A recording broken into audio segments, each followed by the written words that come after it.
Okay, so what happened the last weeks was that we were trying to find our direction of the proper path to practice, and then we actually also embark on how we should actually embark on the path to complete the Noble Eightfold Path. I'm trying to get this out of the way. Okay, good. And then today, of course, I was hoping to touch on the importance of right view so that we can really complete the Noble Eightfold Path accordingly and to end with the goal of awakening. But before I go into the topic of right view, there are some questions that were sent to me from the last two sessions. So I'll try to answer all the 7 questions if possible, as best as my knowledge serves me. So the first question is there any difference for taking 3 refuges and 5 precepts in all the different traditions of Buddhism? It does not matter. There's no difference. I believe that the 3 refuges and the 5 precepts are all the same. But I think in the Mahayana tradition, they usually give it as a form of ceremony, and you have a little kind of certificate to prove that you have taken the 3 refuges and the 5 precepts. But I think in the Theravada, such ceremonies are not conducted. Usually in the Theravada tradition, every time you go for a sutta discussion or sutta talk or whatever, usually the teacher will start with giving you the 3 refuges and the 5 precepts. So in the Vajrayana, I'm not sure because I haven't really taken any refuges and 5 precepts under the Vajrayana, but as far as I do understand, all of them actually are the same. Yep, the triple gem, taking refuge in the triple gem, and also the reminder that we have to practice the 5 precepts every day. And the 5 precepts is actually a sort of warranty for us to be reborn into the human realm again, if we want to have a human rebirth. That is, if we are not enlightened in this lifetime. So it is very important for the 5 precepts to be reminded, to be reinforced every time. So I hope that answers the first question. And second question is, may I know right concentration is considered in any jhanas, even someone who has attained the first jhana? Now, right concentration, as Ajahn Brahm and I prefer to call concentration, we prefer to call it right stillness of the mind, because when the mind is still, then it is considered what we call right samadhi, sama samadhi. So for a person who has attained the first jhana, yes, you need to have stillness of the mind in order to go into a jhana. Okay, so is it considered in any jhanas? Yes, it is very important. Stillness of the mind is one aspect of the jhanic conditions.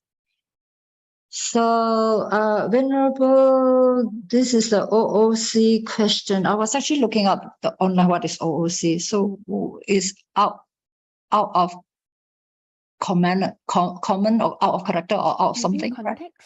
Out of context. Oh, okay. Okay, there were quite a few explanations there. So this is a question, but it is said that the lineage of Bhikkhuni in Theravada is broken. Some think that there shouldn't be re-establishment of the Bhikkhuni. Some think that there should be re-establishment of the Bhikkhuni. May I ask, how do we view this issue?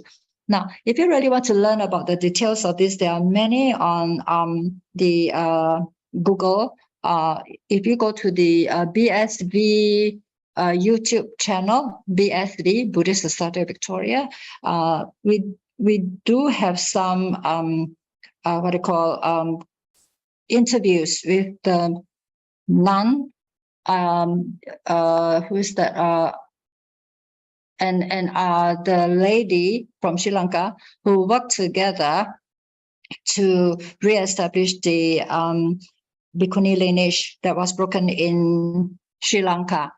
Okay, now, when we talk about the lineage of Bhikkhuni in the Theravada tradition, we have to understand that when Sanghamitra went from India to Sri Lanka to establish the Bhikkhuni lineage there, it was continued for almost a few for a few hundred years. I would say it was lost about 1,000 over years before in Sri Lanka. But before it was lost, in the initial stage of the Bhikkhuni lineage in Sri Lanka, I think, if I remember correctly, it was in the 5th century, 400 plus, that in China, there was a request for the Theravada Bhikkhunis from Sri Lanka to go to China, I think it's Nanling at that time, to ordain the Bhikkhunis in Nanling, China.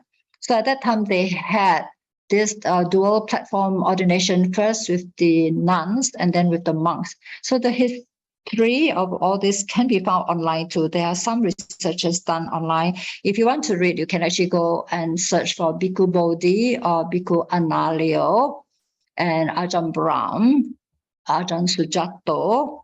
They have written a few books and articles about the re-establishment of this Bhikkhuni lineage. Now, when the Chinese nuns were ordained by the Sri Lankan nuns at that time, they were actually given the precepts according to the Theravada tradition.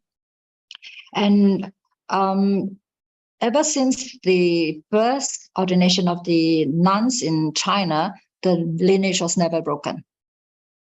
So because in China, it actually the lineage actually flourished and actually spread it to other parts of Asia, Vietnam, Singapore, Malaysia, Taiwan, all these even parts of Thailand, and also it also spread it to other Asian countries. So the lineage of the so-called Bhikkhuni lineage from China, which later was labeled as Mahayana Bhikkhuni, actually was never broken. They were actually, we did researches on the Vinaya rules and the dual platform ordination procedure and all that. They are very similar.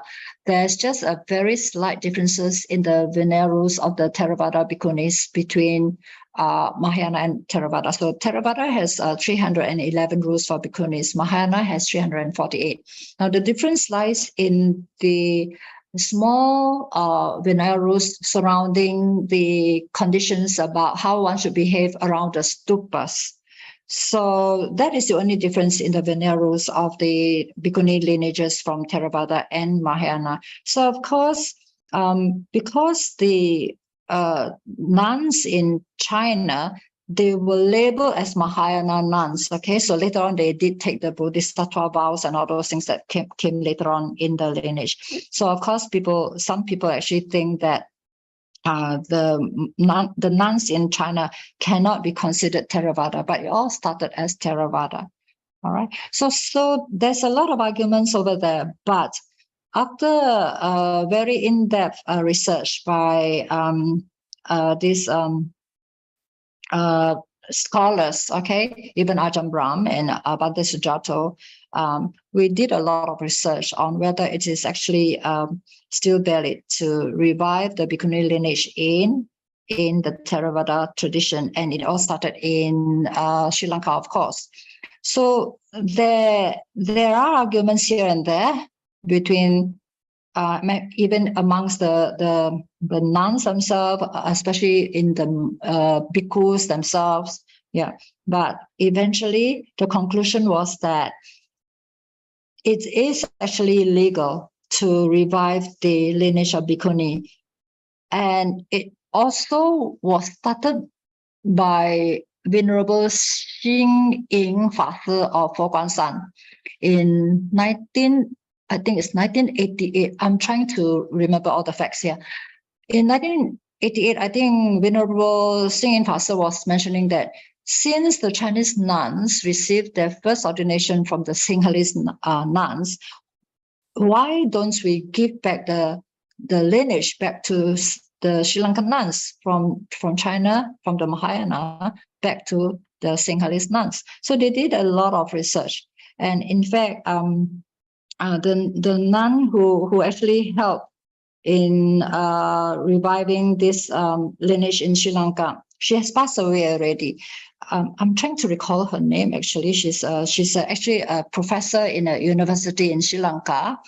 And if you look it up, let me see whether I can find it here or not. Let me see. She and this lady, Ranjini De Silva, this lady, she's now 85 years old. She's actually living with us here in Newbury Buddhist Monastery, because she says that she has done a lot of work to revive the Bhikkhuni lineage, and she hopes that although she cannot be a nun at her age, she really wished to be wearing the robe, but because she's 85, it's a bit difficult for her. So she has actually applied to us to see whether she can stay with us or not. Yeah. So this nun and this lady from Sri Lanka, they were the ones who actually fought for the revival together with the bhikkhus from Sri Lanka too. So if you are able to refer to the videos that you can find on the BSV channel, and also maybe on other YouTube channels, you may be able to come across all this. Give me a moment, please. I try to get this name.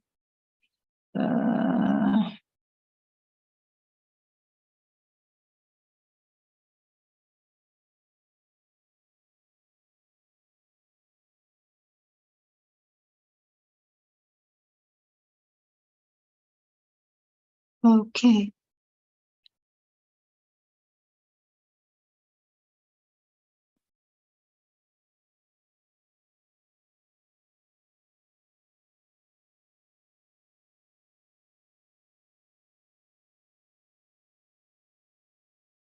Oh, okay. So if you go to the website entitled Bhikkhuni Resurrection, you will have this interview conducted by the monk Jack, and I was there helping to interview this Bhikkhuni who was asked to be part of the Bhikkhuni revival, because she actually was able to give more prominence, more weight to the revival of the Bhikkhunis in Sri Lanka, because most of the nuns in Sri Lanka were just 10 preceptors and they are not very highly educated, right? So this nun was asked to take part. She was doing some research in Korea to see whether they can actually revive this Bhikkhuni lineage. And at that time, when things were getting too tough for the bhikkhus in Sri Lanka, one of the bhikkhus was supporting them. I actually called her up in Korea to say that, look, we need someone who is able to be honored and respected, someone who is praiseworthy to be part of the team to be revived. And so this lecturer, okay, in a professor in this university of, I think, Kalyana University or something like that, the monk asked her, are you happy to become a nun at her age of 70, about 70 years old? So at that time, the monk was telling her that if you don't agree, then I'm going to call off the whole thing. So they worked so hard for the revival to take place, and there was this last minute doubt that if there's no properly qualified bhikkhuni to be included into the team, then the bhikkhus are not going to support it. So this nun actually decided that, yes, Venerable Sir, please don't call off the whole thing. I'm happy to become a nun despite my age. As long as I'm accepted, I'm happy to be part of the team. And that was how she and the other selected nuns were sent to India. I think I'm not sure whether it's Bodh Gaya or Sanath. I can't quite recall now because there are so many incidences there. And they were ordained there. And they had to really stay in the the monastery in India for almost 2 years, just to avoid being what is the thing called? Censored by the people in Sri Lanka, because they deemed that with their ordination, they actually had to receive their precepts from Mahayana nuns and monks, Mahayana bhikkhus and bhikkhunis. Okay, so now I'm trying to get the name of this one.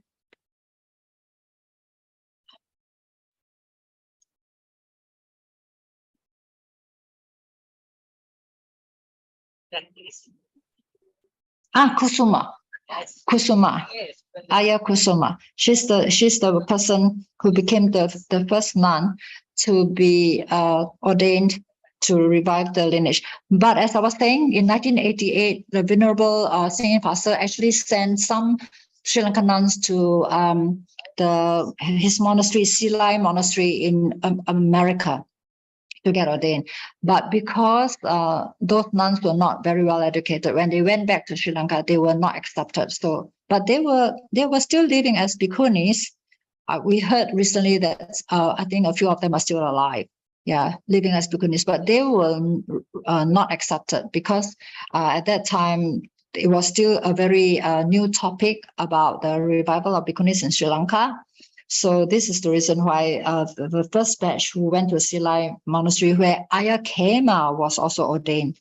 Ayya Khema, the very popular Ayya Khema, who started a monastery in Wat Buddha Dhamma in Sydney, Australia. She was part of the team who was ordained then in 1988. So there was a lot of controversy. The Western nun was accepted, but not the Sri Lankan nuns. So there are a lot of complicated issues before it was finally accepted in 1998. I think 1998 there was another group of Sri Lankan nuns who went to Bodh Gaya to get their ordination, first from the Mahayana monks and nuns, and then they had a separate ordination by the Sri Lankan bhikkhus, who gave them the Theravada robes and the bowls, and give them another ordination to confirm them as Theravada nuns. So this is just a summary of what really happened during those years. And because of that 1998 ordination, when the nuns went back to Sri Lanka, they were officially accepted. And that was how they all started to continue ordaining bhikkhunis then. But at the same time, other places in like America, Ayya Tataloka, and in...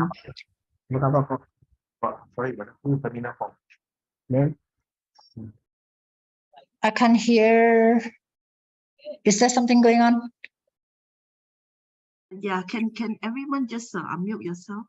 I mean, sorry, let's mute. Yeah. Okay. So please, in order not to waste time, please go onto the website to look for more details. This is something that takes a long time to really explain all the controversial issues that happen. And in fact, in Australia, Ajahn Brahm was excommunicated from his Thai monastery because he had to ordain 4 nuns in Perth. Yeah. So all these things can be found on the website. So let's not spend too much time answering this. This is a very old issue now. Okay, so let me get this out of the way. Oops. Okay, now the other question is, so the last question was, may I ask, how do we view this issue? You can judge for yourself. There are so many Theravada bhikkhunis now in the world, and there are quite a number of monasteries for nuns, Theravada nuns nowadays in the world, in everywhere, in Thailand, in Vietnam, Australia, of course, all over the world. You can actually go online and find out, okay? All right. Now, number 4, what are the hallmarks of one who has achieved enlightenment? Okay, it's very hard for us to know. I'm not enlightened yet. I'm not able to answer this question, but I think you can still find that out from what you call some articles written by very famous scholars, Buddhist scholars. Okay, the hallmarks of one who is achieved. But of course, one who has attained awakening will be one who is very peaceful, one who is very much at ease, one who is very humble and grateful and respectful, very cheerful. Yeah. Someone who is not egoistic, very simple to support and all that. So all these are one we can associate with, and there are many such practitioners around us actually, if we are blessed enough to encounter them. Okay. Venerable, yes. Why isn't it written down in Buddhist texts about these hallmarks? Why is that kept secret or is not published at all? No, actually, there are suttas on how the qualities of one who is enlightened. They have all the knowledges, they have all the psychic powers, they have all the what you call special skills. They are all in the suttas. You can just go online and find out Okay. Thank one you. who is enlightened, what are the knowledges they have, especially the knowledges of Buddha, the three knowledges. That is the most important. Someone who knows their past, someone who can see beings born and reborn according to their causes and conditions. And of course, the most important is how the enlightened one knows that they have already eradicated all their taints and all their defilements in life, and that there's no more rebirth. So these are the hallmarks. But how do we know?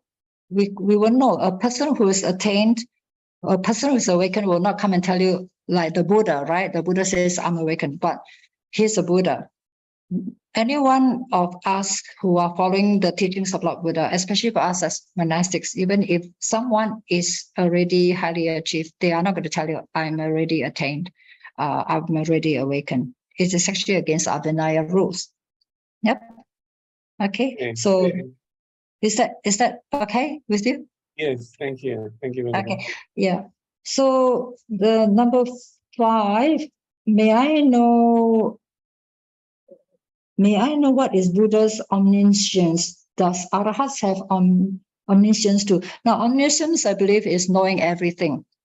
Now, the Buddha, there are some arguments, of course, but then from what we have learned from our teachers, the Buddha can only know things when he focuses his mind on something. He cannot know everything at the same time. So this is what we learn. Again, you can really find out. Let me give you a website for you to go to look up for all these answers.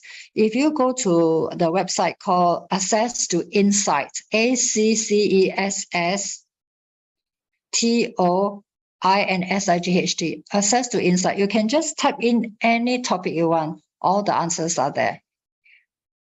Okay, and if you want to find out about suttas, you can find out from this website, or you can go to Sutta Central. Sutta Central. Sutta Central is good because you can find the parallels. You can see whether the same sutta that you are hoping to investigate is actually also having a parallel in other languages or in other traditions. Okay, so these two websites are really good. It will really answer lots of your questions. Okay, in details too. And you have many scholarly monastics who are actually writing very good articles about all these kind of questions that you are asking. Is that okay? All right. Now, number 6, I don't understand this concept of 3 pure meats. If one eats meat, the act of eating meat creates a market demand for meat. If there is a demand for meat, others will create a supply of meat. So eating meat will indirectly cause a life form to die, regardless of whether or not the meat eater personally wished for the death of that life form. I totally agree with you, actually. Now, there is another discussion amongst the venerables from the various traditions about this meat eating. Of course, according to the Buddha's teaching in the Vinaya, as long as you don't see it kill, don't hear it kill, don't suspect it kill, one can eat the meat.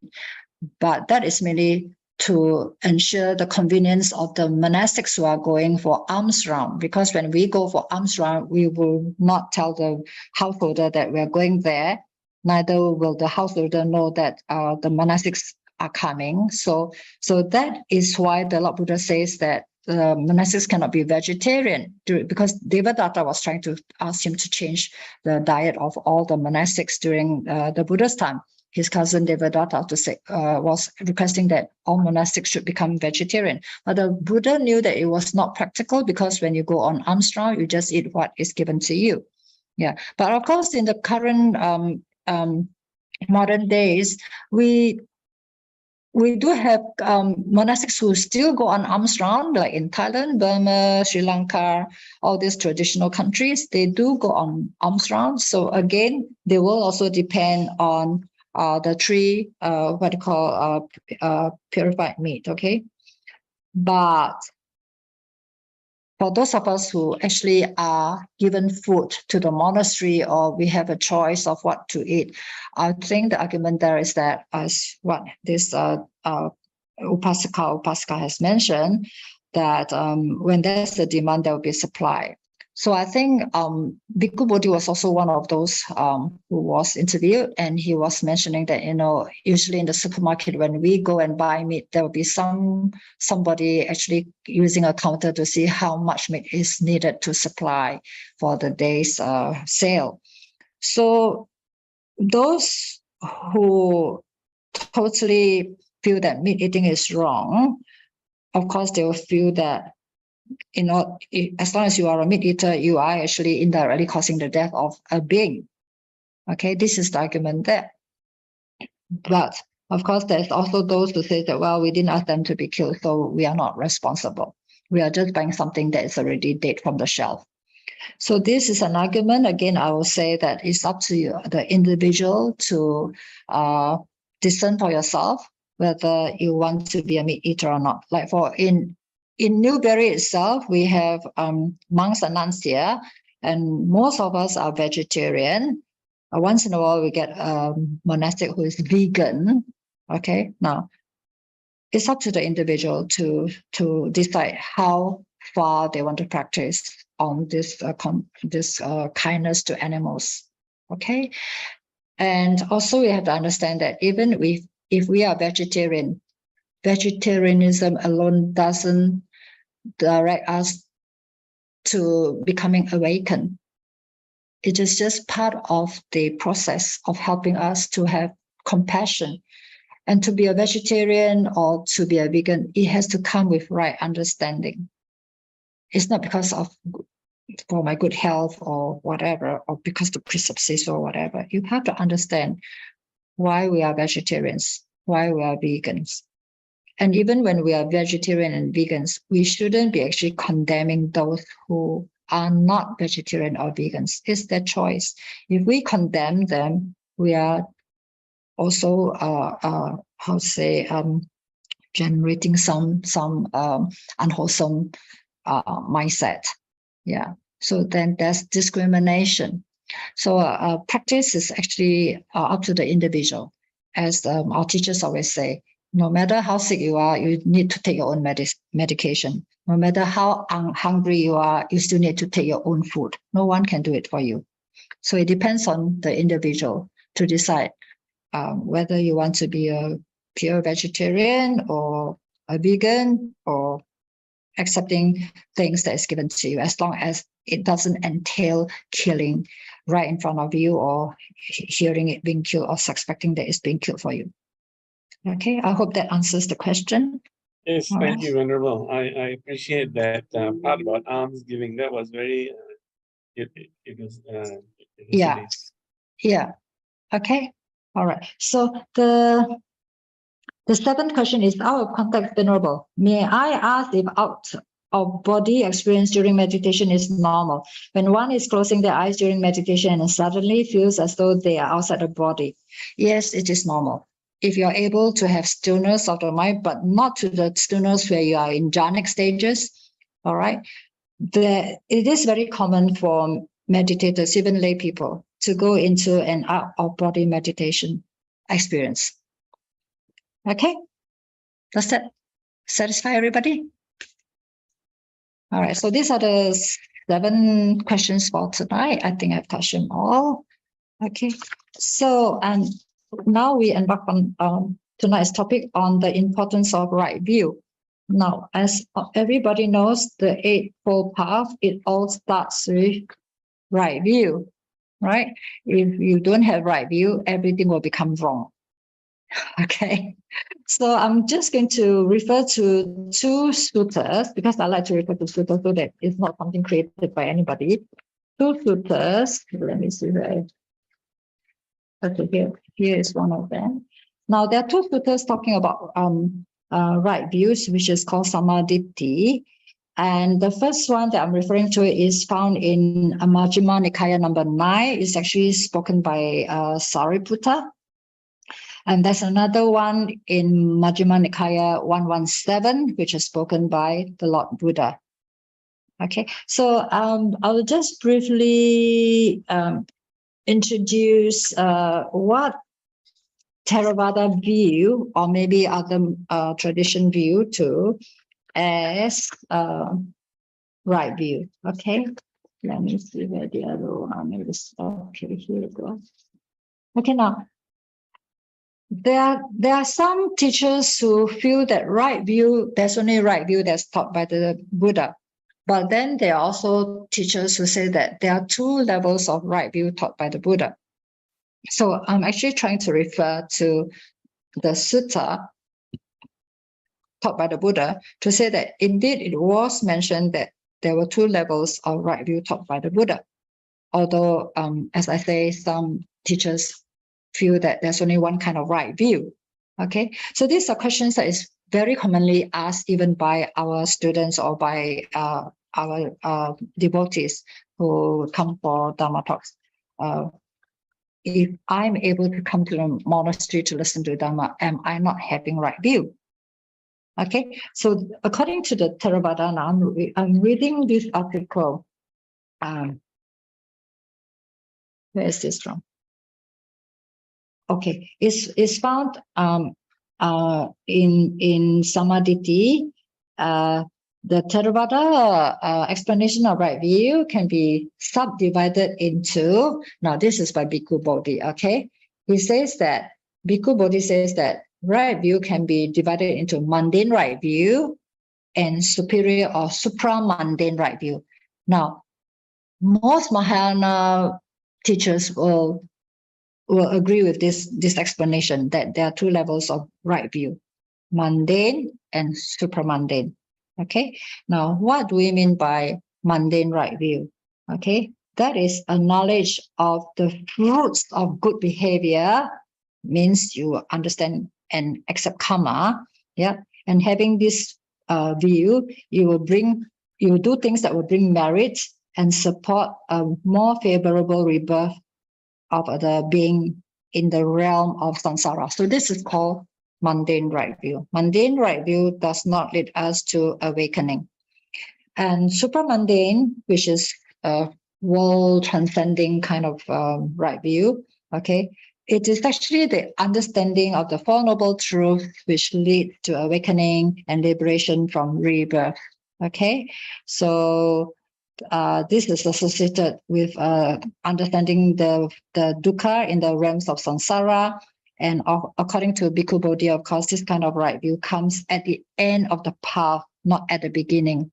Okay, so at the beginning, right view, some teachers say is right view for one whose behavior is wholesome and will also bring us wholesome merits, favorable merits.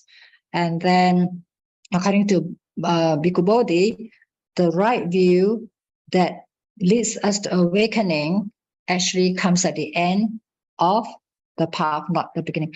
But many of us tend to think that right view from the beginning of the Noble Eightfold Path is very important, because if you start with wrong views, everything will be wrong from then onwards. You have to have a right view so that your actions, your speech, your livelihood, everything can depend on your right view. So right view, of course, is trying to understand karma. Okay, you have to accept and understand karma. Every action of body, speech, and mind that has karmic results and influence the kind of future rebirth and realms. Okay, and then we also have to understand and accept the three characteristics of the world. Okay, so that is impermanence, anicca, impermanence, dukkha, unsatisfactoriness of phenomena, and also anatta, the non-self. Okay, that means something that we cannot really control. Okay, it's all due to causes and conditions. And of course, we have to understand and accept the Four Noble Truths. And that can be reinforced by the understanding of the 12 links through the Paticca Samuppada, which is actually the dependent origination. Okay, so all these things will lead us towards liberation, will lead us towards what we call the state of deathlessness or no more rebirth. Okay, so meaning we can become an arahant. Okay, so these are the two layers of right view that is now being taught. Is again, I would always say that it's up to us individual to explore and see what makes sense to us and then accept it. Like for me personally, I do believe that I need to have right view. For me as a householder, a very mundane lay person, I need to have some kind of mundane right view for me to enter into wanting to learn Buddhism or wanting to do some wholesome actions and all that, and also to stop all unwholesome actions. It needs some kind of mundane right view. Of course, that will give us things like doing meritorious deeds, getting more blessings for better rebirth, whether it's in this life or future life. Right. And then the other one is, of course, the transcending right view, which will lead us towards liberation from samsara. So these are the two kinds that we are talking about. So I'm going to just read a little extract from this sutta from Majjhima Nikaya number 9. It is called Samaditi Sutta. Samaditi is right view. So this one is translated by Bhikkhu Thanisaro. So it goes something like this. It's just an abstract, okay? Good friend, having delighted in and approved of Venerable Sariputta's words, the monks asked Venerable Sariputta a further question. Would there be another line of reasoning by which a disciple of the Noble Ones is a person of right view and who has arrived at this true Dhamma? So there were some other questions in between. I'll just sort of like summarize it. Then Venerable Sariputta answered, there would be when a disciple of the Noble Ones discerns consciousness, the origination of consciousness, the cessation of consciousness, and the way of practice leading to the cessation of consciousness, then he is a person of right view and who has arrived at this true Dhamma. And what is consciousness? What is the origination of consciousness? What is the cessation of consciousness? What is the way of practice leading to the cessation of consciousness? So there are these 6 classes of consciousness: eye, ear, nose, tongue, body, and mind. These are called the consciousnesses, okay? Now, from the origination of fabrication comes the origination of consciousness. Now, fabrication here refers to our sankhara, our will to do something, our reaction, respond to something. Okay, so when the cessation of all this, what we call sankhara action, okay, or mental evolution, you may call it, it comes the cessation of consciousness. And the way of practice leading to the cessation of consciousness is through the Noble Eightfold Path. So the first one is right view. Then, of course, they have the right resolve, or you call it right intention, right? And then right speech, right action, right livelihood, right effort, right mindfulness, and right stillness. Okay, so now when a disciple of this Noble Ones discerns consciousness, the origination, the cessation, the way of practice leading to the cessation of consciousness, when having entirely abandoned passion, obsession, having abolished aversion, obsession, having uprooted view and conceit of I am, having abandoned ignorance and given rise to clear knowledge, he has put an end to suffering and stress right in here and now. It is to this extent that a disciple of the Noble One is a person of right view. You've got it? Oh, good. Thank you. Okay. So this is the person who has arrived at this true Dhamma. So this is just a very short summary from Majjhima Nikaya number 9 on the importance of what is right view and on the importance of why one should start with right view. Now, the next one that I want to go into is, maybe if you can put it up for me, give a online presentation of Majjhima Nikaya 117. If you are able to do that, that would be simple. Otherwise, I'll just read from here. Majjhima Nikaya 117, if you can get it up.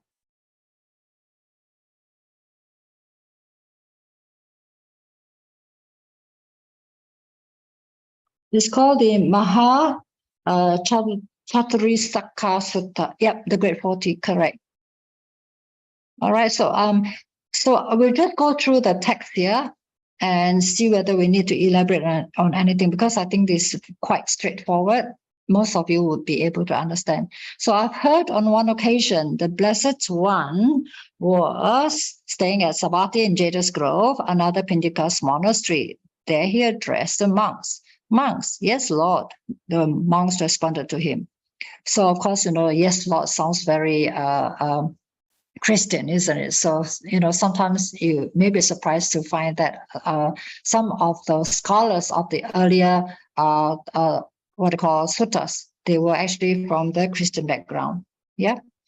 Okay, so the Lord Buddha said, monks, I will teach you noble right concentration with the support and requisite conditions. Listen and pay close attention. I will speak. Okay, so the Lord Buddha then said, now, what monks is the right noble concentration? Now, again, concentration is something that has to do with stillness, okay? When the mind becomes united, when you are meditating, your mind is not scattered. You are no more pulling and tugging, no more vitakka, no more vichara. And then you are already going into piti and sukha, and then you go into ekagata, and that's where your stillness will come in. And when you are really in that form of stillness, you are going into a jhanic stage where you really have no sense of the body and you can't hear anything, and there's no thoughts arising. Okay, so that is called right stillness. Okay, any singleness of the mind equipped with these 7 factors. Okay, right view, right resolve is history, right intention, right speech, right action, right livelihood, right effort, and right mindfulness is called noble right concentration with its supports and requisite conditions. Okay, so of those, right view is the forerunner. You see how important it is, right view? The Buddha says it is the forerunner. Okay, and how is the right view the forerunner? One discerns wrong view as wrong view and right view as right view. This is one's right view. And what is wrong view? There is nothing given, nothing offered, nothing sacrificed. There's no fruits or result of good or bad actions. There's no this world, no next world, no mother, no father, no spontaneously reborn beings, no contemplatives or Brahmans who, faring rightly and practicing rightly, proclaim this world and the next after having directly known and realized for themselves. This is wrong view. Now, these are the views that were believed by, given by, and accepted by those other contemporaries of Lord Buddha during his time. I think there was some other practitioners of 5. I think there were 5 other practitioners during the Buddha's time where they were of various kind of wrong views. Okay, so this is one of those where they say you don't have to believe in filial piety, you don't have to believe in karma and all those things. There's nothing. So there's no holy people. You don't have to do good. There's no this world. There's no rebirth. Yep. Okay, so this is called wrong view. And what is right view? Right view, I will tell you, is of 2 sorts. There is the right view with affluence.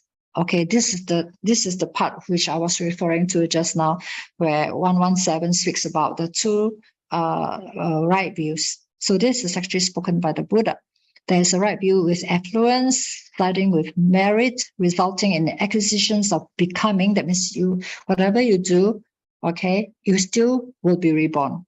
Okay, and that is right view, that is noble, without affluence, transcendent, a factor of the path. Now, the second part is the right view that leads to awakening.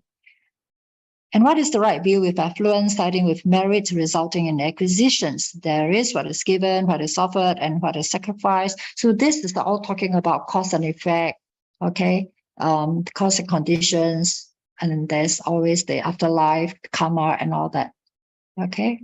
So when you believe and accept that all these things, whatever we do, whatever we say, whatever we think, comes with its karmic effects. Yeah, this is called right view with affluence, siding with merits and resulting in acquisitions. Okay, so you just have a better rebirth. You have a what I call more pleasant state of being because of doing things that is meritorious.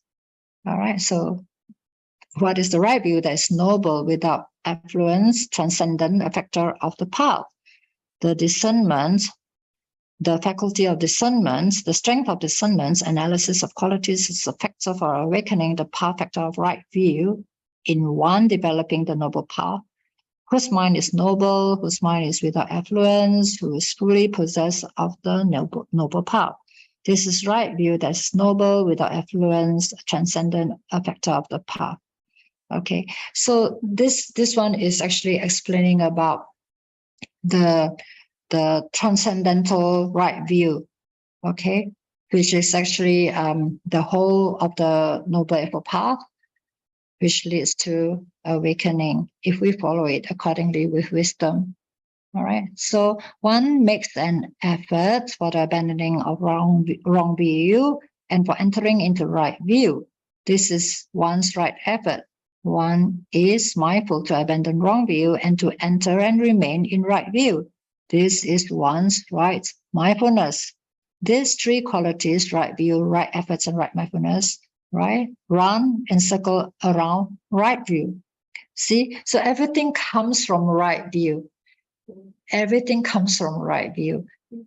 It's so important to have right view so that we do the right action, we speak the right things, we have good speech. Yeah, so although they talk about these three things, right, the rest actually all also enter right view. Okay, so even for right livelihood and right effort, all of these things, it has to come from right view. All right. Okay, so number two, of course, they say that of course, those right view is the forerunner. And how is right view the forerunner? One discerns wrong resolve as wrong resolve. Wrong resolve here means wrong intention. Yeah, and right resolve as right resolve. This is one's right view. And what is wrong resolve? Being resolved on sensuality, on ill will, on harmfulness. This is wrong resolve. So if you go into the Noble Eightfold Path, the right intention is what we call Sama Sankappa. Sama Sankappa actually is has three factors involved.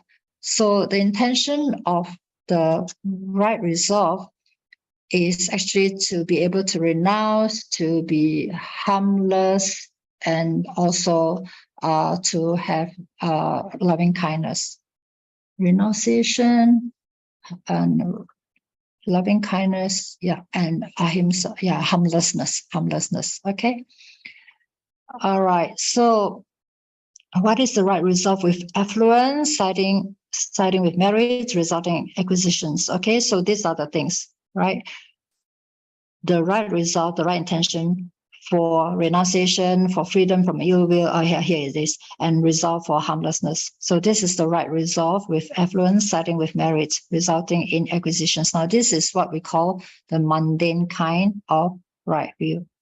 Do you want to scroll it up a little bit? Yeah, and so what is the right resolve that is noble, without affluence, transcendence, and a factor of the path?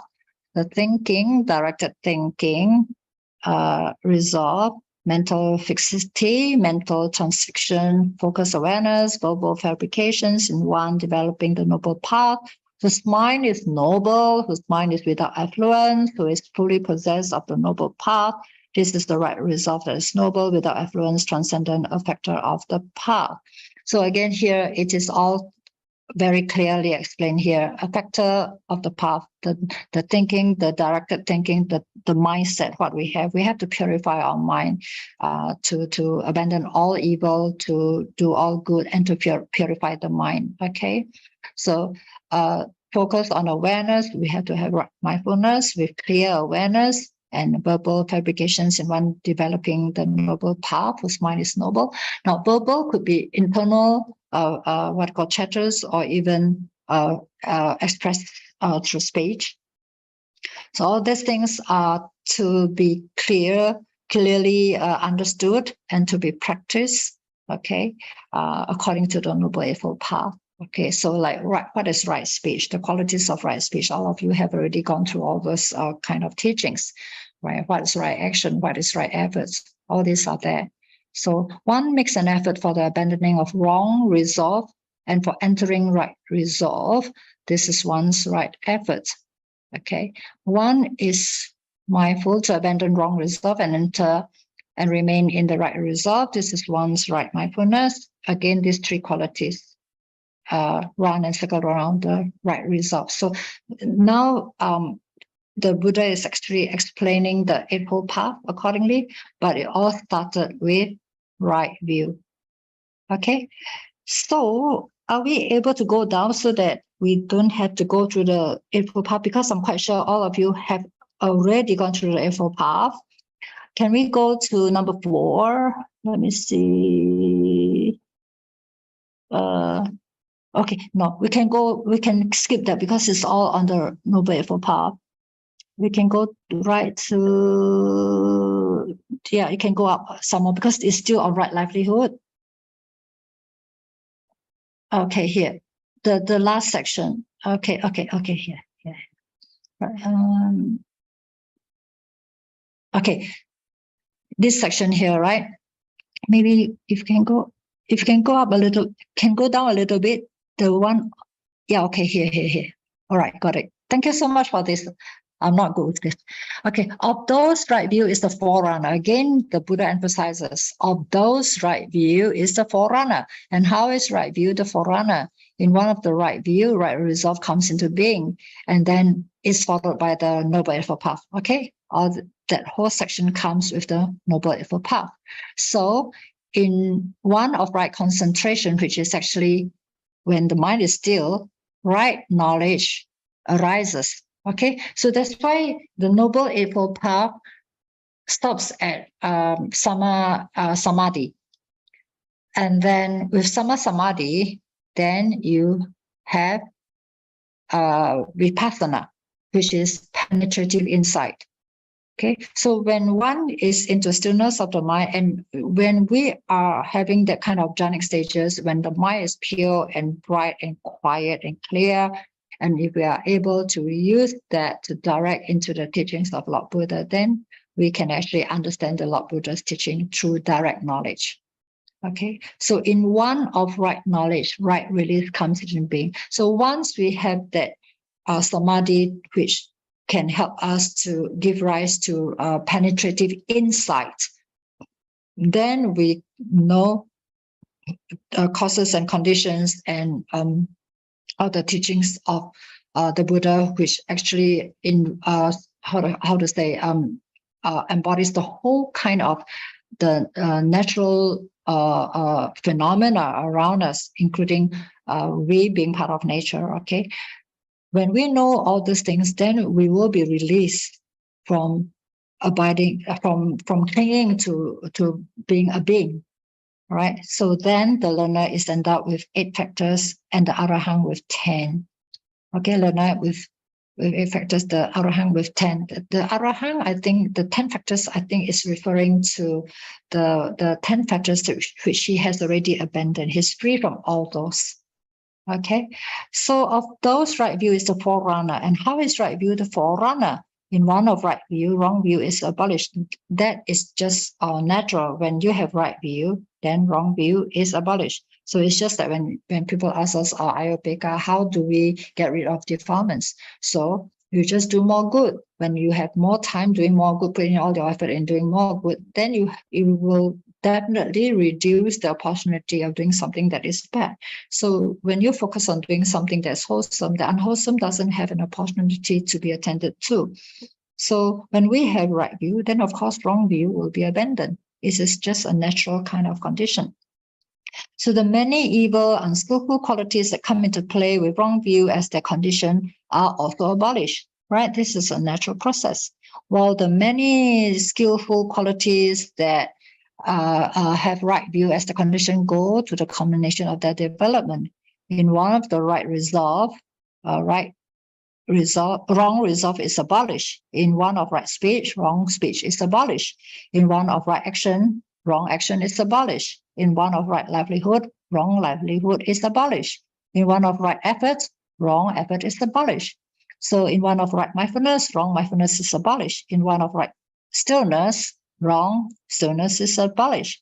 In one of right knowledge, wrong knowledge is abolished. So in one of right release, wrong release is abolished. So the many skillful evils, unskillful qualities that come into play with wrong release as the condition are also abolished, while the many skillful qualities that have right release as the condition go to the culmination of their development. So actually here I'm actually contemplating on what do they mean by wrong release as the condition. Yeah, the wrong release. So wrong knowledge, because when one has wrong knowledge, you definitely will be reborn again when we have wrong knowledge. So some people may just have some kind of jhanic experiences, and they feel that they are liberated, they are enlightened, which is actually not really true. So all these things are wrong knowledge, and you will not be released. Actually, you will be reborn again. Yeah. So, but I have to honestly say that this part where they speak about the many evil and unskillful qualities that come into play with wrong release as their condition also abolished. Now, this part I'm still not really clear as to how much it's involved. Well, I mean, for me personally, I don't think that one can be released when one has all those strong qualities, wrong, what they call stillness. Yeah. So you see, the question may be asked, what do you mean by wrong stillness? You know, I'm not sure whether this is the correct answer or not, but we have been told that there are people who actually can go into wrong stillness of the mind, meaning they can go into stillness of the mind. But the thing is that the intention behind going to the stillness of the mind is not to do something wholesome, but to do something unwholesome. So I was told that those people who actually are able to do certain kind of chance to harm people and all those things, they also need a kind of very strong concentration in the mind to do that, but with wrong intention. That's why the Buddha always emphasized on sama, sama, sama, sama. You must have right. Okay? So there are always the dark energies and the right energies that we're talking about in this world. So I won't go too deep into that, because this is something that is very, I would say, debatable. Okay, and I have to honestly say that I'm really not qualified to go into this kind of areas. Okay, I prefer to just stick with the Noble Eightfold Path and just be as simple as I can get and try to follow the teachings of Lord Buddha, go into meditation and trying to get experiences and see the results of what the Buddha has been teaching us. Okay, so all those other things, I will also encourage you not to go into exploration. Further exploration is just wasting our time. What for? Our life is short. We do not know when anicca is going to take us away from this present human form, and whether we can become another human being or not, we are not sure to, right? So I would suggest that I would really discourage anyone from going to understand too many things that is not going to lead us towards liberation. Okay. All right. So thus, monks, there are 20 factors starting with skillfulness and 20 with unskillfulness. So this is why this is called the 40 great factors. Yep. So these two suttas are actually referred to mainly to emphasize the point that we must have right view in order for us to go on the right path, and only on the right path, then we can have right practice. With the right view, we have right understanding, then we have right intention, we have right efforts and all that. Then it can really lead us towards right stillness of the mind. Okay, so if we have a lot of things that's not right, it will sort of like deviate from the Noble Eightfold Path. It really won't lead us on the path at all. we will be wasting our time just trying to follow something which we think is right, but actually is leading us away from the Noble Eightfold Path. So it's important for us to have calorimeters around us and to remind us whether we are actually going into the correct direction or not. Yeah. So this is the reason why having all this kind of discussion and meeting up with friends and all that, and talking about your practice or talking about Dhamma, or even trying to clarify certain kind of doubts about certain kind of teachings or practice. All these things are important guidelines for us. In fact, before I came in here, we actually had venerable. I was telling Louis about Kaitapasa. He's here with us this night. Is talking about the Mangala Sutta. Yeah, so Mangala Sutta is also something that I always recommended for everybody. I think I've mentioned that before. You just follow Mangala Sutta and Metta Sutta, we definitely will be on the right path and towards liberation too.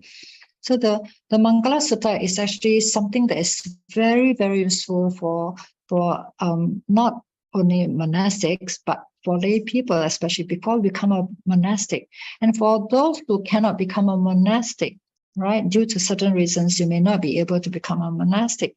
If you really follow and understand, if you understand the teachings of the Mangala Sutta, right, which has 38 kinds of blessings, is sort of like a preparatory stage where one lives as a householder, and then you sort of like understand whether your behavior and your conduct is actually moral or not, and then whether you have right livelihood. All those things slowly set you towards the what we call the ethical kind of behavior we should have. And then it also slowly progressed towards the spiritual aspect of it, and finally to be able to understand things with transcendental kind of right view. That means knowing the Four Noble Eightfold Path and the Four Truth, and also following the Noble Eightfold Path, leading towards liberation. So all these sutras which we think may not be very, very important. Actually, it is something that is a foundation for us to follow, especially for those of us who are still a lay person. Yeah. So, for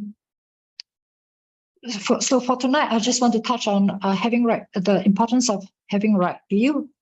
Okay. I'm not sure what is the time now. What's the time now?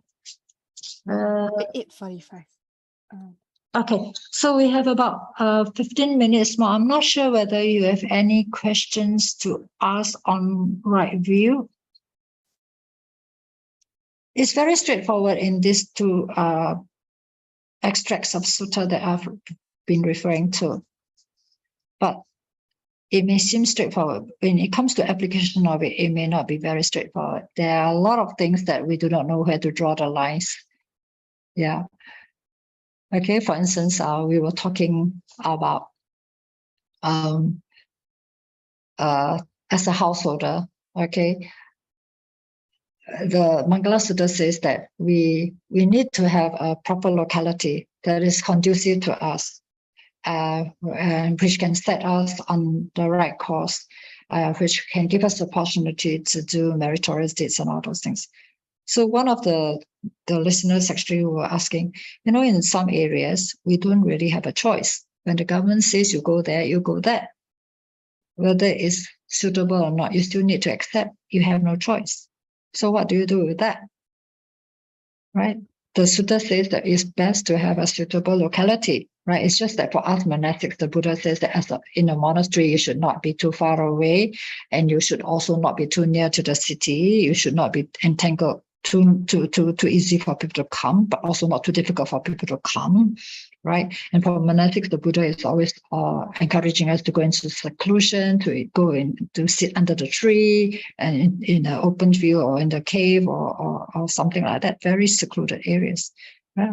But we also need to depend on the lay people to support us because of the livelihood we are following. we need to go for alms rounds and all those things, right? So even right now, even if we do go on alms round, the devotees need to come and support us with the 4 requisites. So we shouldn't make things so difficult for them to come, right? And the other factor is also for the devotees who are not able to live in a very suitable locality, if they can find a monastery with right practicing Sangha around, at least it gives them a chance not only to come to generate merits in supporting, but actually to be able to come and learn Dhamma from the monastics. We are talking about monastics who hopefully are practicing correctly, okay? So it's sort of like a reciprocal kind of relationship there. So you see, sometimes, like for instance, right now, I'm now here in Newbury Buddhist Monastery, which is in a regional area in Victoria, okay? For a lot of people from the city or from the other side of Victoria, it's sometimes maybe 2 to 3 hours just to drive one way to reach us. Now, that's a very long distance. Now, you may not believe it, but there are still some families who will drive 3 hours just to give us the food dana for lunch and then stay behind for a Dhamma discussion and then drive back later. It's about 2 to 3 hours each way. Yeah. So there are those people with such faith there. Of course, sometimes we feel a bit, not very comfortable. But again, it gives us that opportunity to reflect that, hey, am I worthy of all this support? For a person to drive that distance to come and give you food through such faith, right? And when they give, they really give, okay? So it also gives us a time to reflect, am I worthy of all these things? I better make sure that I really practice well so that I'm not indebted to the people who are supporting us. Yeah. So all these things are areas where we really need to deeply ponder upon. Yeah, how to use Dhamma into our life. Yeah, I'm far away from them, but am I able to give some kind of benefits to them when they come, right? So they have no choice. They are living 3 hours from us, 2 hours from us, right? No choice. And we have already found this place, which is actually quite suitable for monastics and practitioners who want to go into meditation and all that. That's the whole support system here. Okay, so it's good for us, but maybe not good for the devotees. But there are those who really have that kind of very strong faith where they really understand that to support the Sangha is something they really are happy to do. But they have no choice because sometimes due to work, they have to move closer to their workplace. Right. So in Australia, it's very often to find devotees who actually come and support us. Then after a few years, or some even after a few months, you'll say that Ayya Upekkha, I'm so sorry, I have to move to another state or I have to move to another place that is so far away. It's almost impossible for me to come. Yeah. So there's no choice. You have to just follow your karma. Sometimes you call it karma because your karma sort of like propels you to that direction to work in the area that's far away. Right. So all these things, we have little choice, but with that right effort and that right intention, that things can still happen. Yeah. Okay. So all this Dhamma that we are actually learning from the Lord Buddha, do we really have the right attitude to really explore for the correct understanding of the Buddha's teaching? It may be just in some kind of verses, very simply worded, but what is the essence of the teaching? We really have to understand that. So just now, the Venerable was just reminding the devotees who are coming here. One of the devotees was asking, just as what almost similar to what was asked, is it possible to just go through a ceremony for the refugees and precepts, 5 precepts, or do we need to repeat it every day? Yeah. So all these are teachings that sometimes are not clearly understood. And some teachers will just say that, oh, you just go through a ceremony and then you just have to ensure that you practice every day, which I too can agree, because once you accept the 3 refuges and the 5 precepts, then yeah, of course, you practice it in order to really accept the Dhamma into your life. You have to practice your precepts. Okay. And then whether you have a teacher to give it to you every day or not, do we have that good blessing to have a teacher to reinforce that five precepts for us every day? The teacher was also saying that, well, it would be good if a teacher, a monk or a nun can actually give you the five precepts every day. But do we have that good karma to be living so near to a monastery and to get the precepts reinforced every day? Yeah. Important thing finally rests upon ourselves, right? That we have to ensure that the five precepts is being practiced every day, moment to moment. So the mindfulness part has to come in, the mindfulness that the five precepts is always there. Yeah. So for the five precepts, okay, we always feel that the four precepts is the most difficult. The most difficult is the fourth precept of musavada, the one on speech. Yeah, lying and harsh speech and gossiping, divisive speech. Yeah, that if we want to name it, is more than the four categories. But of course, these four categories can fork out into many more kind of unwholesome speech. So all these things are something that we have to really ponder upon and be very mindful of when we want to speak. But because of our habits, right, and because of that notion of that self there, and sometimes we do fall into the traps of actually speaking angry words. Yeah, but an important thing is that please try to remember how to apply the Kalama Sutta, where you don't just accept and believe everything you hear or see, especially nowadays on internet. There are a lot of fake news, and there's even over the telephone. Even in the monastery, we get some people who are trying to con us by believing into some kind of service that they can render and all that. So nowadays, especially, we just need to explore. We need to use Kalama Sutta in our life. So many things that is on the online, the news that is being spread around, it goes around the whole world so quickly, and it's so damaging. Why do we want to do that? Yeah.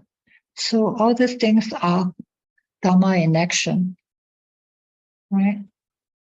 The speech part, I know, is very hard. Even for monastics, sometimes you feel that even as monastics, especially when monastics who are actually handling a lot of duties and responsibilities, they need to be, I wouldn't say they, I would say we need to be very mindful at all times. But sometimes because of the busyness and because of the lack of mindfulness and all those things, sometimes we may not really have very pleasant speech.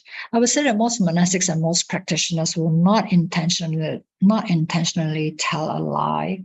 Yeah. So of course, you all will be asking, what about white lies? Yeah, all this kind of stuff. I'm quite sure you have got a lot of answers from your different teachers also. We just want to emphasize that the Buddha says that a person who intentionally lie is able to do a lot of other unwholesome activities. A person who intentionally lies is capable of doing a lot of other unwholesome activities. Yeah, so we have to be very mindful not to lie, especially lying to hurt others. That's the worst thing. Yeah, lying to save others. Of course, we call it a white lie. Yeah, the intention is to save others. Yeah, but in situations like, for instance, for us monastics who are in charge of maintenance and repairs of a monastery and all that, a lot of times we have to do confessions for doing something that is against our Vinaya rules. Like for us, one of our Vinaya rules is we are not allowed to cut trees. We are not allowed to dig soil. We are not allowed to damage plants. But as a work manager, when you see a thorny blackberry bush with very thorny long branches swaying somewhere where people can get cut when they walk by, Are you just going to let it be and let people get hurt? You can't. So we know that we have to do something, right? Even the precept of killing, okay? I know that when I was a layperson in a Chinese temple in Singapore, there were some white ants on top of the building, eating away at a beam just across the main hall. As the monastic in charge, do you think that the monastic should just ignore the problem and let the beam get eaten and drop down on the devotees who may be chanting at the bottom? The monastics need to make a decision. What about beehives, hornets, nests, and all that? You are a Buddhist. You go to maybe take a morning walk, and then you find a what I call hornet's nest. Are we going to say that, oh, I'm not going to do any killing? I'll just let it be handled by other people. Just pass the buck to some other people. All these are little things that we find difficulty in deciding sometimes.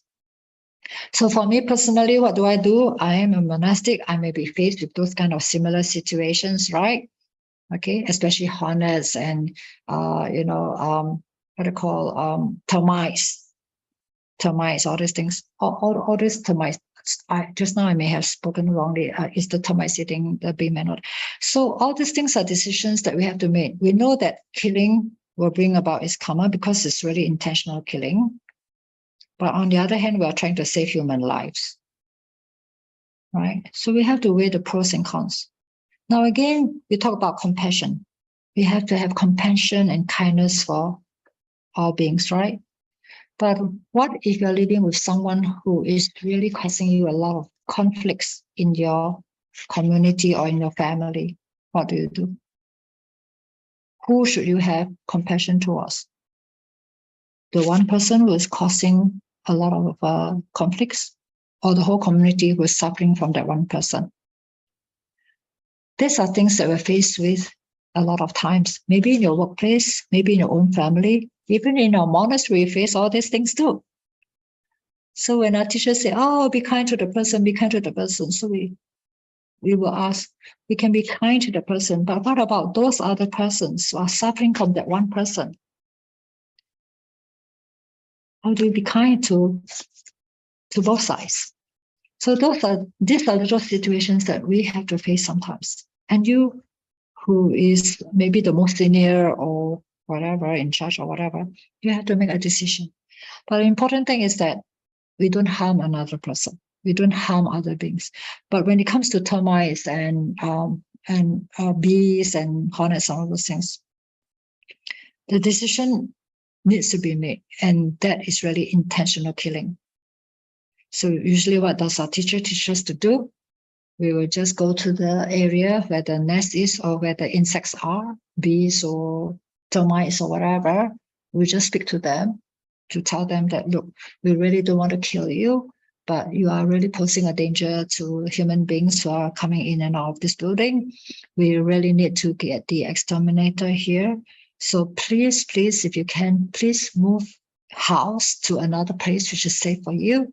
I probably will get the pest control or whatever to come in maybe in a week's time. We really speak to them. These are ways that our teachers have taught us, because we really need to focus on human lives. Yeah. So you have to have that kind of courage to know that I'm making this decision. I'm going to be answerable to any of the insects that's going to be killed, but I'm also answerable, okay, for the merit of wanting to save life, human lives. All these things we have to be very clear.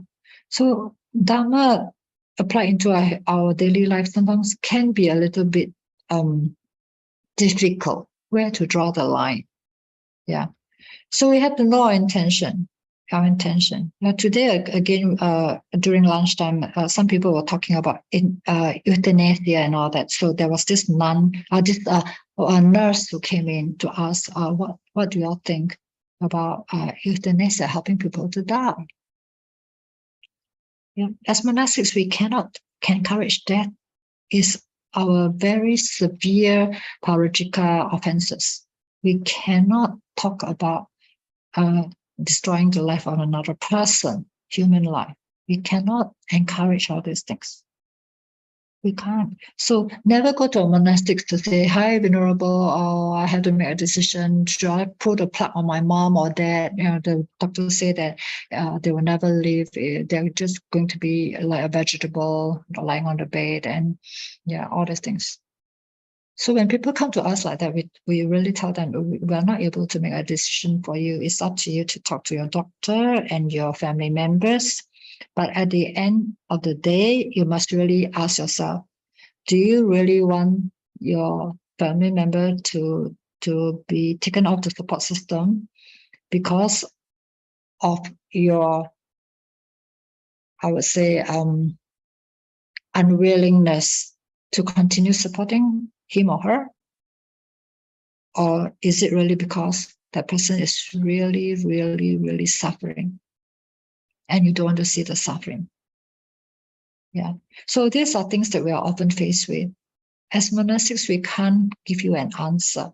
Even for those people with pets, they see their pets with cancer, bleeding in the nose and all those things, and they come to us, ask, am I able to just put it to rest in peace?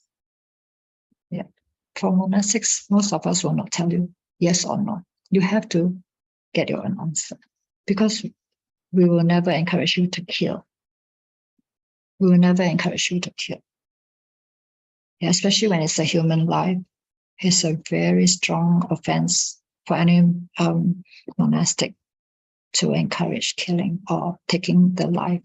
Yeah. So this has to be, currently I would say this is something that we all need to look into upon ourselves, to make it our responsibility to decide for ourselves and to tell our family members or friends or whatever. Like for us, even in the monastery, we already have written some kind of letter, or I think there are some directives which you need to fill forms in, where we will just state clearly that if we need support system, if we really feel that we don't want it, we have to clearly state that we don't want to be kept on support system just to keep us alive.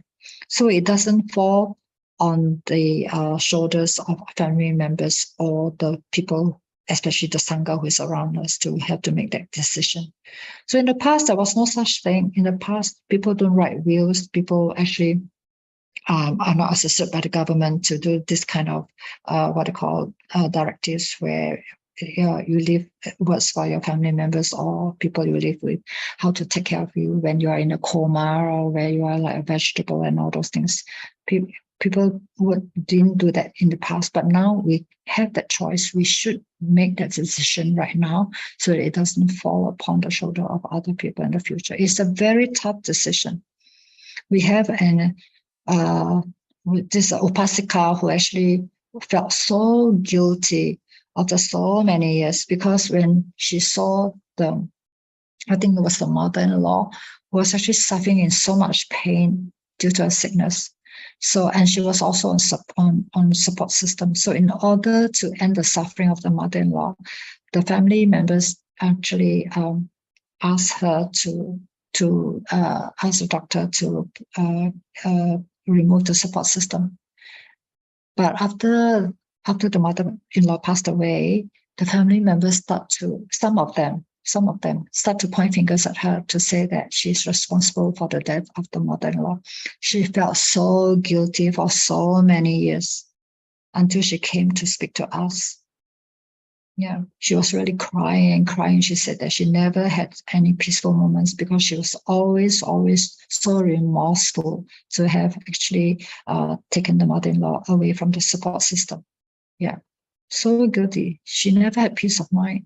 Yeah, so what can we do as a monastic? Right? We can only tell her that, look, your intention is the most important thing. Your intention was not to kill her. Your intention was really because you saw her suffering so much. You saw her suffering so much in pain. You just wanted to alleviate her suffering. So that intention there is not to harm her, it's really to release her of suffering. It was only after talking to us that she felt so much better after that. Yeah. So there are lots of things that we monastics actually have to skillfully speak to people sometimes. First, we have to be very mindful that we cannot encourage taking lives, especially human lives. And for that matter, even for animals and all those things, we will ask the person, the individual, you please make your own decision. Yeah. How do you feel about it? You make your own decision. Yeah. So all these things are what we call Dhamma that we have to really weigh sometimes in order to apply in our life. Yeah. But having said that, I think the most important thing is still to go into the practice that leads us towards awakening. Once we have awakened to the nature of what things are, phenomena are all about, causes, conditions, when we awaken, we do not have that what we call karmic formation anymore.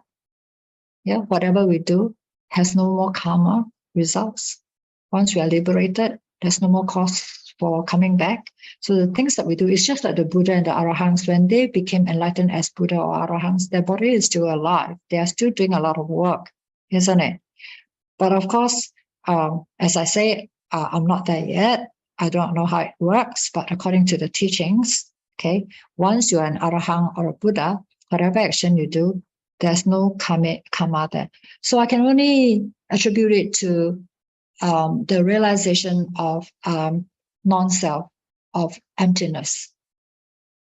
Non-self and emptiness. When there's no self, when you don't have anything to cling to, whatever you do, you have no attachment, you have no clinging. Yeah, everything is done through causes, conditions of purity. Our purity. Yeah. So I can only attribute it to that. Wait till I become enlightened, then maybe I can realize what exactly is happening. So this is how the Buddha wants us to go live our life. The purpose of life is get ourselves enlightened and not come back again. Okay, enough for tonight. All right, so shall we do the dedication of merits then? Yes. Okay. Thank you very much, Ayya. Thank you. So, yeah, can we invite you to lead us for the dedication? Yeah, okay. So again, mute but chant. Okay, so this is something that is actually positive energy from us. We want to, you are from Singapore, I'm from Australia, you're from different parts of Singapore. So with all of you spreading the positive energy from that so-called self there, the energy is being spread to all in all directions. Okay, all right. So do it together, please. Yeah. Akasatta Shabunnatta Devanagam Itikara Punyang Tangan Rakkantu Sasanang Akasatta Shabunnatta Devanagam Itika Punyang Tangan Anumoritva Sarang Rakkantu Desana Akasatta Jabunmatta Devanaga Mahittika Punyang Tang Anumoditva Charang Ratkantu Mangparang Itavata Samhehi Sampatang Punya Sampadang Sappe Devanumodantu Sappe Sampati Siddhya Itavata Samhehi Sampatang Punya Sampadang Sappe Bhutanumodantu Sappa Sampati Siddhya Etavata Jamhehi Sampatang Punya Sampadang Sappe Satta Anumodantu Sappa Sampati Siddhya tiya idam nyatinang hotu sukhita hum sunyatayo idam nyatinang hotu sukhita hum sunyatayo idam nyatinang hotu sukhita hum sunyatayo. Sadhu, sadhu, sadhu. Now, before I go, I also like to invite all those beings who have no family members or friends to perform merits on their behalf. I would like to invite them to come and partake in this merit making from all of us here, from Australia and Singapore. May all beings who need merits to be reborn into a good destination to connect with the Holy Triple Gem. May you all come to partake in this merit and make determination to be born in a good family where you can connect with the Buddha, Dhamma, and Sangha. And may all of you be guided by Aryang teachers on the Noble Eightfold Path, and also to be supported by family members, friends, and Kalyana So may all beings be well, happy, and living in peace and harmony. May all have good health too. Thank you so much. Good night.